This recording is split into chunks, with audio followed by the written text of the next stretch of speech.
Serious questions remain after President Trump's assertion that the United States will, quote, run Venezuela after capturing President Nicolas Maduro and his wife. Trump didn't give a clear outline for his administration's plan for Venezuela, but says it will last until, in his words, a proper and judicious transition can take place. The lack of clarity is trickling down to the country's citizens as questions loom over who is actually in charge of Venezuela. While Trump says that the U.S. is temporarily in control and claims that Venezuela's vice president, Delcy Rodriguez, has been sworn in as interim president. However, Rodriguez has not declared herself acting president or mentioned a political transition. Venezuela also has not announced that she has taken the oath of office, and Rodriguez condemned the U.S. attack and the capture of the country's president, calling Maduro, quote, the only president. Joining us now, former director of the Central Intelligence Agency, John Brennan. He is MS Now's Senior National Security and Intelligence Analyst. Director Brennan, as always, thank you very much for coming to the weekend. Before I ask you my initial question, I just want to correct the record on something I said in the previous block. Those live pictures we were looking at were not coming from Venezuela. They were coming from outside the U.S. Embassy in Madrid, in Spain. So apologies for that error. Director Brennan, I'm confused, and I'm sure a lot of Americans are confused by what has happened and who's in charge now in Venezuela. I'm going to play what President Trump had to say yesterday on this question. Watch this. We're talking to people. We're designating various people, and we're going to let you know who those people are. It's largely going to be, for a period of time, the people that are standing right behind me. We're going to be running it. We're going to be bringing it back. So, Director Brennan, it's likely going to be for a period of time, so that's indeterminate. But then the people that are standing right behind me, we're going to be running it. We're going to be bringing it back.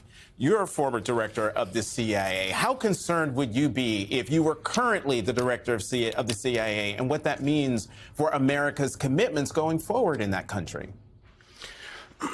Well, we use the term confusion, and I think there are a lot of sort of confusing signals that are being sent by the administration and a real lack of detail.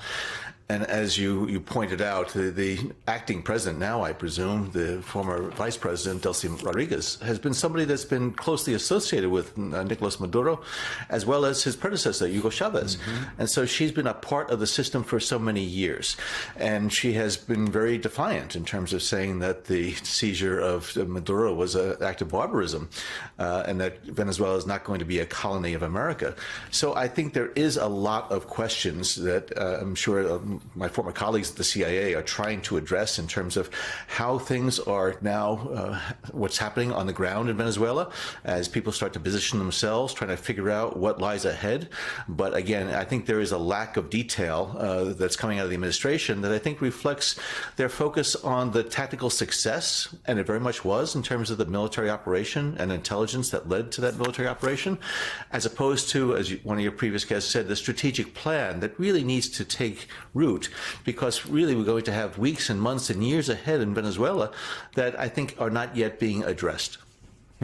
Director Brennan, you, during the Iraq War, were a senior intelligence official in the CIA during the time when all of these decisions were being made on the basis of intelligence saying that there was weapons of mass destruction to as a pretext to enter the war. You were one of the few people who, after the fact, acknowledged the failure of that intelligence and the failure of the invasion in general. What lessons did you learn from that you think are applicable to now? And what sort of warning would you give to the Trump administration about embarking on such an endeavor?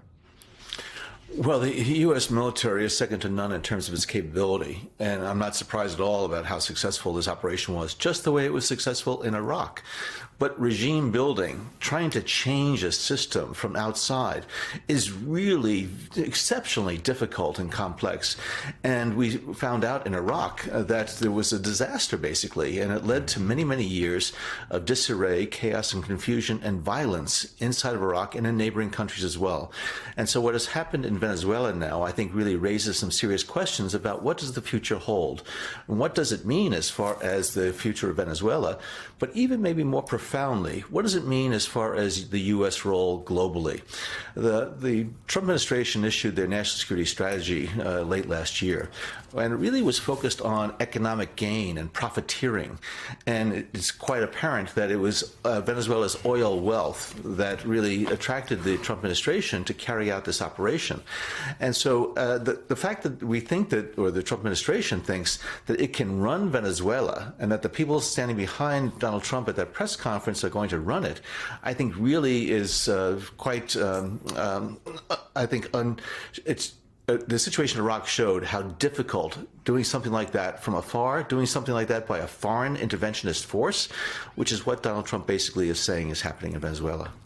Yeah, Director Brennan, we did it from afar, but we also did it with boots on the ground, right? Many of them. My father, one of them, when I was in high school, was sent into fight in those wars in the 2000s. The thing that President Trump and the administration have said that sounds very much like the folks during the Bush administration is that it won't cost us anything. That can't be possibly true, either in money and resources that the taxpayers are going to end up paying in sending folks over there, whether they're the FBI, CIA, or actual troops on the actual ground. Because it's hard to imagine, at the very least, that in order to secure the oil that this president says we want to get back, in his words, you can't do that, in my estimation, and probably others, and I assume you as well, without some kind of presence, a strong presence. Because folks just don't give up their best resource.